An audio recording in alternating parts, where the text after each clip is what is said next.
वंदे मातरम विद्यार्थी मित्रों, आज આપણે ભણીશું ધોરણ 4 વિષય હિન્દી। તો હિન્દીમાં આજે આપણે જોઈએ પ્રકરણ 6 ટપકા કા ડર।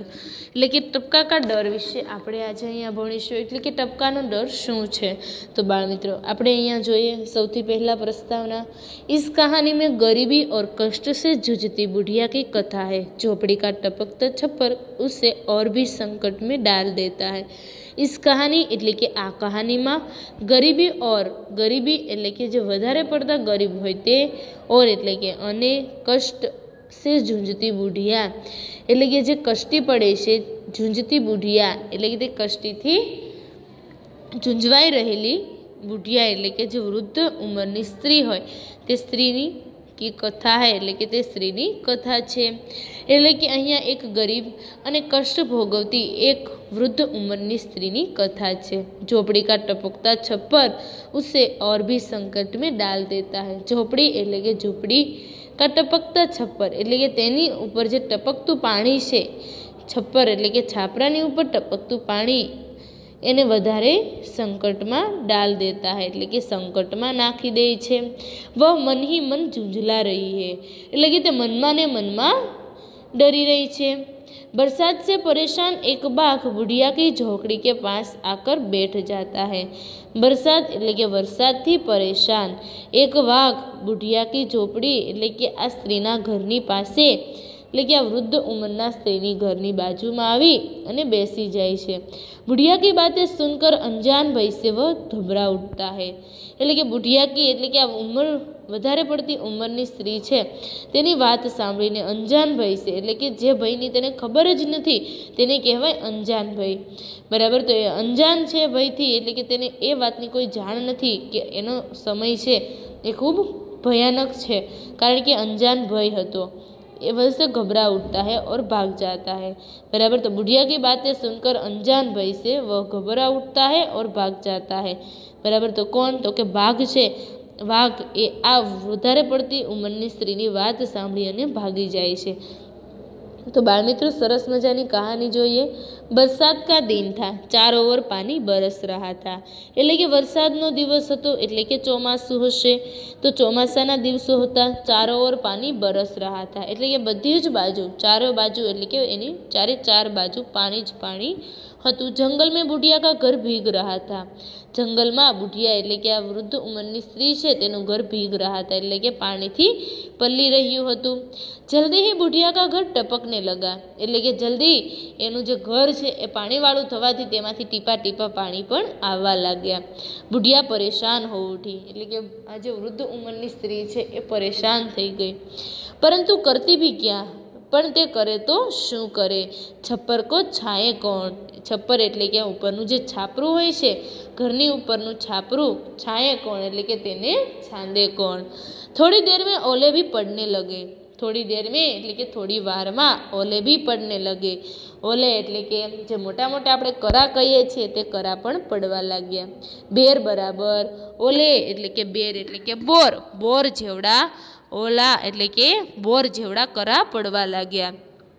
उधर एक बाघ ओलो की मार से परेशान हो उठा। उधर એટલે કે ત્યાં એક બાઘ એટલે કે એક વાઘ ઓલો की मार से એટલે કે આજ કરા પડી રહ્યા છે એ કરાની મારથી પરેશાન થઈ ગયો હતો। એટલે કે જે કરા છે એ મોટા મોટા હોય, કેમ કે તે બરફના ગાંગડા જેવા નાના નાના સ્વરૂપમાં હોય છે, જે ન તો પાણીના ટીપા જેવા હોય છે કે ના તો મોટા બરફના ગાંગડા જેવા હોય છે, પરંતુ તે નાની નાના કરા એટલે કે નાના નાના બરફના ટુકડાઓ હોય છે જે એ વાઘ ઉપર આવે છે એટલે કે તેને પરેશાની થાય છે।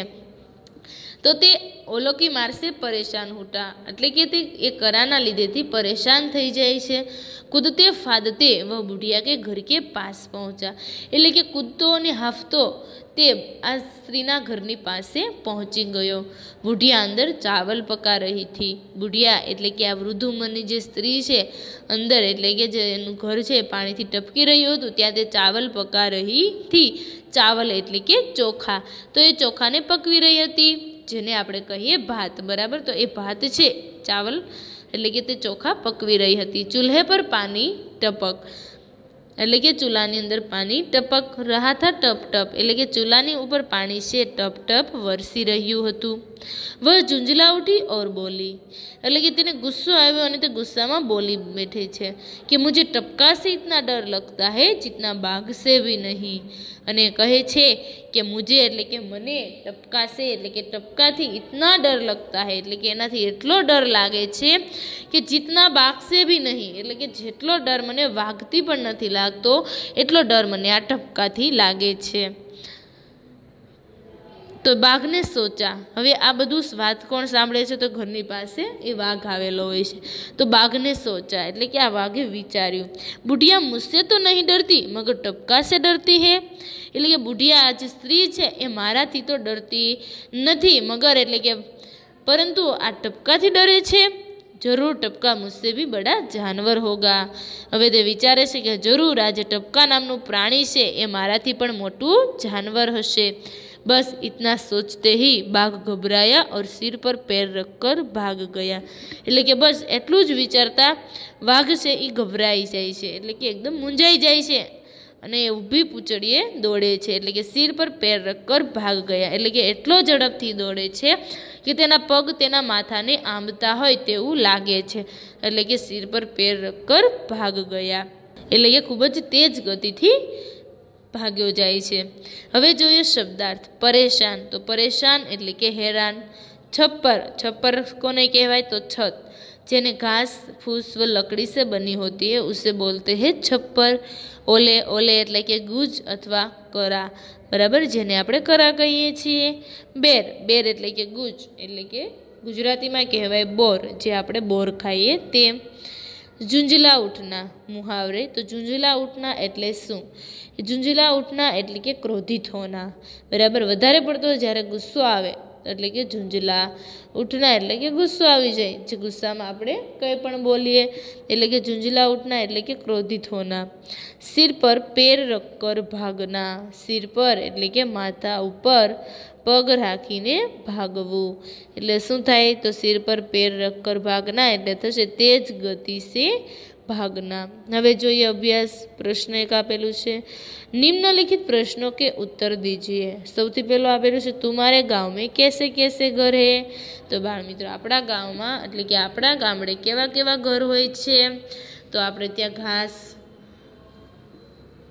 અને માટીથી બનેલા હોય છે, અથવા આપણે કોઈ પણ એવી ઝૂંપડીઓ પણ હોય છે, તેમજ પાકા મકાન હોય છે, તેમજ સિમેન્ટ, રેતી, કપચીનો ઉપયોગ કરેલા મકાન પણ હોય છે. तुम्हारे घर किन किन चीज़ों से बना है, એટલે કે જે ઘર છે ગામમાં એ કયા કયા વસ્તુઓથી બનેલા છે. छप्पर किन किन चीज़ों से बनता है, એટલે કે છપ્પર જે છે એટલે કે છપ્પર કોને કહેવાય? તો घास फूस व लकड़ी से बना जाता है उसे छप्पर बोलते हैं, બરાબર. એટલે કે ઘાસ ફૂસ અને લાકડીઓ દ્વારા જે બનાવવામાં આવે તેને છપ્પર કહેવાય. તો છપ્પર કેના કેનાથી બને? बरसात के मौसम में क्या क्या होता है? तो बरसात के मौसम में पानी आता है, पानी टपकता है और ओले भी आते हैं. ओले पड़ने पर तुम लोग क्या करते हो? तो ओले पड़ने पर हम लोग उसे झेलते हैं. ओले पड़ने पर किस तरह का नुकसान होता है? तो ओले पड़ने पर किसान का बहुत नुकसान होता है. तुमने कितने प्रकार के चूल्हे देखे हैं? तो तुमने कितने प्रकार के चूल्हे देखे हैं? तो हमने बहुत अलग अलग प्रकार के चूल्हे देखे हैं. जंगल में बाघ के अलावा और कौन से प्राणी रहते हैं? तो जंगल में बाघ के अलावा कई आदि जानवर रहते हैं. बुढ़िया मन ही मन क्यों झुंझला रही है? એટલે કે બુઢિયા જે છે એ મનમાં ને મનમાં શા માટે ક્રોધિત થઈ રહી છે? તો કે બુઢિયા मन ही मन क्रोधित हो रही है क्योंकि टपका जो उसे पानी टपक रहा है उस टपका से वो झुंझला उठी है. बाघ सिर पर पैर रखकर क्यों भाग गया? तो वो बुढ़िया की बात सुनकर बाघ सिर पर पैर रखकर भाग गया. હવે આપેલું છે જંગલ में और क्या क्या भीग रहा होगा, सूची बनाइए. તો બાળ મિત્રો, જંગલમાં બીજું કઈ કઈ વસ્તુઓ જે પલળી રહી હશે તે વિષયની અહીંયા નોંધ લખવાની છે. હવે જોઈએ સ્વાધ્યાય. નિમ્નલિખિત પ્રશ્નો કે ઉત્તર लिखिए. હવે અહીંયા આપેલું છે સૌથી પહેલા નંબર ઉપર સ્વાધ્યાયમાં કે બુઢિયા કहाँ रहती थी। તો બાળ મિત્રો બુઢિયા એટલે કે આ જે વૃદ્ધ ઉંમરની સ્ત્રી છે એ ક્યાં રહે છે? તો આપણે લખીશું કે બુઢિયા जंगल में झोपड़ी में रहती थी। बराबर, बुढ़िया कहाँ रहती थी? तो जंगल में झोपड़ी में रहती थी। बरसात में बुढ़िया के घर में क्या टपकने लगा? तो बरसात में बुढ़िया के घर में क्या टपकने लगा? तो पानी टपकने लगा। ओलों की मार से परेशान होकर बाघ कहाँ आ गया? तो ओलों की मार से परेशान होकर बाघ बुढ़िया की झोपड़ी के पास आ गया। पानी टपकने की आवाज़ कैसी थी? तो पानी टपकने की आवाज़ टप टप थी। बुढ़िया को सबसे ज़्यादा डर किससे लगता था? तो बुढ़िया को सबसे ज़्यादा डर टपका से लगता था।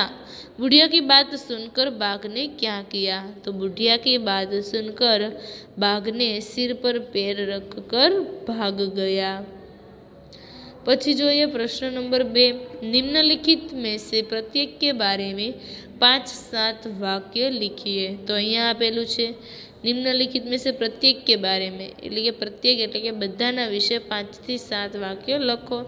સૌથી પહેલું અહીંયા આપેલું છે મોર, બીજું આપેલું છે બાઘ અને ત્રીજું આપેલું છે તોતા। તો મોર, બાઘ અને તોતા આ ત્રણે ત્રણ વિશે આપણે 5 થી 7 વાક્યો લખવાના છે। હવે જોઈએ પ્રશ્ન નંબર 3, नीचे दिए गए चित्र का वर्णन 10 वाक्यों में लिखिए। तो बाळ मित्रों અહીંયા આપણને ચિત્રમાં શું દેખાઈ રહ્યું છે? તો ચિત્રમાં આપણને ચકડોળ દેખાઈ રહ્યું છે, તેમજ જાદુગર કે કુમાર જોવા મળે છે, તેમજ ચિત્રમાં છે ફુગ્ગાવાળો ફુગ્ગા વેચી રહ્યો છે, તેમજ નાગની ફરતે છોકરાઓ શું કરી રહ્યા છે? તો એમનું નાગ જે છે એ મદારી દ્વારા જે ખેલ રચાય છે તે જોઈ રહ્યા છે, તેમજ અહીંયા કેટલીક સ્ત્રીઓ ખરીદી કરી રહી છે, જે વિશેનું આપણે અહીંયા 10 વાક્યોમાં વર્ણન કરવાનું છે।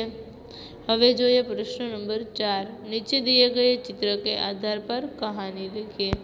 તો અહીંયા ચિત્ર શેનું બતાવી રહ્યું છે? તો ચિત્ર આપણને અહીંયા બતાવી રહ્યું છે ઉંદર અને સિંહનું। બરાબર, તો ઉંદર અને સિંહ જે છે એ બંનેની વચ્ચે અહીંયા આપણે જોઈ રહ્યા છે સિંહની ઉપર કોણ છે? ઉંદર છે। અહીંયા બંને દેખાઈ રહ્યા છે। ત્રીજા ચિત્રની અંદર સિંહ શું કરી રહ્યો છે? તો સિંહ અને ઉંદર વચ્ચે વાર્તાલાપ થઈ રહ્યો એવું લાગે છે। ચોથા ચિત્રની અંદર ઉંદર છે એ જાય છે અને સિંહ છે તે પકડવા જઈ રહ્યો છે। પછી આપણે જોઈએ 5 નંબરના ચિત્રમાં। તો એ ચિત્રમાં શું દેખાઈ રહ્યું છે કે સિંહની ઉપર જાળી છે, પરંતુ એ જાળી કોણ કાપી રહ્યો છે? તો ઉંદર એ જાળીને પોતાના દાંત વડે કાપી રહ્યો છે। અને આ છેલ્લા ચિત્રમાં દેખાઈ રહ્યું છે કે ઉંદરે તેની જાળી કાપી નાખી અને સિંહ છે તેને જાળીમાંથી આઝાદ કર્યો। હવે આપણને અહીંયા આપેલું છે પ્રશ્ન નંબર 5, નીચે દિए गए उदाहरण के अनुसार वाक्य बनाइए। तो અહીંયા તમને ઉદાહરણ આપેલું છે બિલ્લી। સૌથી પહેલું આપેલું છે બિલ્લી। તો બિલ્લી છે તેનું શું થઈ જશે? બિલ્લિયા। શું થઈ જશે? બિલ્લી। તો બિલ્લી છે બિલ્લિયા કરી દેવાનું છે। તો અહીંયા સૌથી પહેલા લખવાનું છે કે મેરે ઘર में बिल्ली है। તો આપણે અહીંયા વાક્ય બની ગયું કે મેરે ઘર में बिल्ली है, એટલે કે બિલ્લી શબ્દ આવવો જોઈએ। બીજા વાક્યની અંદર તમે બિલ્લીમાંથી બિલ્લિયા કર્યું। બિલ્લી એટલે એક બિલ્લી હોય, પરંતુ બિલ્લિયા એટલે કે ઘણી બધી બિલાડીઓ હોય, એટલે કે યા લગાવ્યું ત્યારે શું થઈ ગયું? તો બિલ્લિયા એટલે કે ઘણી બધી બિલાડી હશે। તો મેરે ઘર में बिल्लिया है એટલે કે મારા ઘરમાં બિલાડીઓ છે। હવે એવી જ રીતે અહીંયા તમને ઉદાહરણ પ્રમાણે વાક્યો બનાવવાના કયા છે। સૌથી પહેલું અહીંયા આપેલું છે મક્ખી। તો મક્ખી વિશે વાક્ય લખો। બરાબર, तो मेरे घर के पास मक्खी है। बराबर, मक्खीનું શું થઈ જશે? મક્ખિયા। बराबर, तो मेरे घर के पास मक्खी है। तो बीजा वाक्यમાં તમે લખી શકો કે मेरे घर के पास मक्खिया है। बराबर, આપણે બંને વાક્યમાં કેવું આવવું જોઈએ? મક્ખી અને બીજા વાક્યમાં મક્ખિયા। બરાબર, તો આપણે અહીંયા બીજા વાક્યમાં લખીશું। હવે આપણે જોઈએ લડકી। तो लड़की तो शू थई जशे लड़किया बराबर। एक लड़की एक छोकरी होय तो लड़की कहेवाय, परंतु घणी बधी छोकरीओ होय एटले के तेनुं बहुवचन थई जशे लड़किया बराबर। तो आपणे लड़की एटले के एक छोकरी विशेनुं वाक्य बनावीए। तो आपणे अहींया लखीशुं के मेरी सखी कृष्णा लड़की है बराबर। तो नीचे बीजू लड़किया बनीने वाक्य बनी जशे कि मेरी सखी लड़किया है बराबर। अथवा तमे बीजू अन्य कोई पण वाक्य लखी शको कि मेरे घर के 5 लड़की रहती है, आपणे ए पण लखी शकीए। अथवा एम पण लखी शकीए कि मेरे घर के 5 लड़कियां रहती है बराबर। तो लड़की अने लड़किया बंने आवतुं वाक्य बनवुं जोईए। पछी आपेलुं छे रोटी, तो रोटीनुं थई जशे रोटिया बराबर। तो रोटी एटले थई जशे रोटिया बराबर। तो मेरी मम्मी रोटी पका रही है बराबर। आपणे लखीशुं वाक्य कि मेरी मम्मी रोटी पका रही है। तो रोटियानुं शुं बनशे कि मेरी मम्मी रोटियां पका रही है बराबर। तो रोटी मांथी थई जशे रोटिया अने रोटी अने रोटिया बंने विशेनुं आपणे अहींया वाक्य पण बनी जशे। पछी अहींया आपेलुं छे चूड़ी बराबर। तो आपणे चूड़ी विषे वाक्य बनाववानुं छे। तो चूड़ी एटले चूड़िया, चूड़ी मांथी शुं वाक्य बनी जशे चूड़िया। तो आपणे हवे चूड़ी विषे लखीशुं कि मेरे हाथ में चूड़ी है अथवा मैंने चूड़ी पहन रखी है। तो चूड़िया होय तो शुं थई जशे कि मैंने हाथ में चूड़िया पहन रखी है। तो शुं थई जशे मैंने चूड़िया पहन रखी है। तो आपणे आ प्रश्न 5 नी अंदर जे वाक्यो शीख्या मक्खी, लड़की, चूड़ी वगैरे वाक्यो जे शीख्या ए आपणे शेना आधारे शीख्या। तो आपणे अहींया आपेला उदाहरणना आधारे शीख्या। तो बाळमित्रो आवी रीते बीजा कोई अधर नाम पण तमने अहींया आपवामां आव्या होय तो तमे एना विषे पण लखी शको बराबर। जेम के बिल्ली आपेलुं छे उदाहरणमां तो आपणे तेनुं बिल्लिया कर्युं। એટલે કે ખાસ આપણે શું શીખવાનું છે કે એક વસ્તુ હોય તો તેને કહેવાય બિલ્લી। બિલ્લી એટલે કે આ ઉદાહરણ છે બરાબર। કોઈ એક વસ્તુ માટે બિલાડીને બિલ્લી કહી શકીએ છીએ।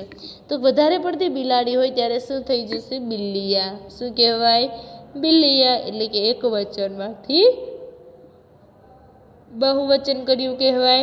तो बिल्ली एक वचन छे अने बिल्लिया ए बहुवचन छे। तो तेना आधारे आपणे शीख्या कि मक्खी विषे वाक्य लखो, लड़की विषे लखो। तो आपणे जे वाक्य बनाव्या एना आधारे अहींया मक्खीमांथी शुं थई जशे तो थई जशे मक्खिया। तो तमे मक्खिया अने मक्खी बंने लख्युं तो पेलुं वाक्य शेनुं बनशे तो उपर जे वाक्य लखो छो ए मक्खी विषे लखवानुं छे। तो आपणे एवुं पण लखी शकीए कि मेरी यहाँ गंदगी होते हुए मक्खी होती है बराबर। तो लखवानुं हमारे यहाँ गंदगी होते हुए मक्खियाँ होती है। तो पहला वाक्य में शुं आवशे मक्खी अने बीजामां शुं आवशे तो बीजामां आवशे मक्खिया बराबर। એટલે કે મક્ખી અને મક્ખિયા બંનેનો ઉપયોગ થવો જોઈએ। એવી રીતે લડકી આપેલું હતું તો લડકીનું શું થઈ જશે તો લડકીનું થઈ જશે लड़किया बराबर। तो लड़कीનું થઈ જશે लड़किया। तो पहला वाक्यनी अंदर लड़की आवવું જોઈએ અહીંયા અને બીજા વાક્યની અંદર શું આવવું જોઈએ लड़किया बराबर। એટલે કે લડકીનું बहुवचन શું થાય છે लड़किया। तो આપણે લડકીનું લડकिया લખી દઈએ અને બંને વાક્યો લખવાના છે। પછી રોટી આપેલું છે તો રોટીમાં પણ એવી જ રીતે લખીશું। રોટીનું શું થઈ જશે તો રોટી એટલે રોટિયા બરાબર। એક રોટી હોય તો તેને આપણે રોટી કહીએ, परंतु घणी बधी रोटली होय तो थई जशे रोटिया। पछी आपेलुं छे चूड़ी। तो चूड़ी एटले के तमे एक हाथ में बंगड़ी पहेरेली होय बराबर तो आपणे तेने चूड़ी कहीए, परंतु तमे हाथनी अंदर घणी बधी बंगड़ीओ पहेरेली छे तो शुं थई जशे चूड़िया। तो चूड़ीनुं थई जशे चूड़िया बराबर। तो आपणे वाक्य शुं बनशे कि मेरे हाथ में चूड़ी है बराबर। એટલે કે મારા હાથમાં બંગડી છે। પછી આપણે લખીશું ચૂડિયા એટલે કે મારા હાથમાં બંગડીઓ છે। તો मेरे हाथ में चूड़िया है। तो आ રીતના તમે વાક્યો બનાવીને લખી શકો બરાબર। અથવા તમારી જાતે બનાવેલા રહેલા વાક્યો પણ લખી શકો છો। તો બાળ મિત્રો, આજે આપણે સરસ મજાના હિન્દી પાઠ 6 ટપકા કા ડર વિશે શીખ્યા। તો આવી જ રીતે આગળના વિડીયોમાં હવે આપણે ફરી નવા પ્રશ્નો સાથે મળીશું। વંદે માતરમ વિદ્યાર્થી મિત્રો।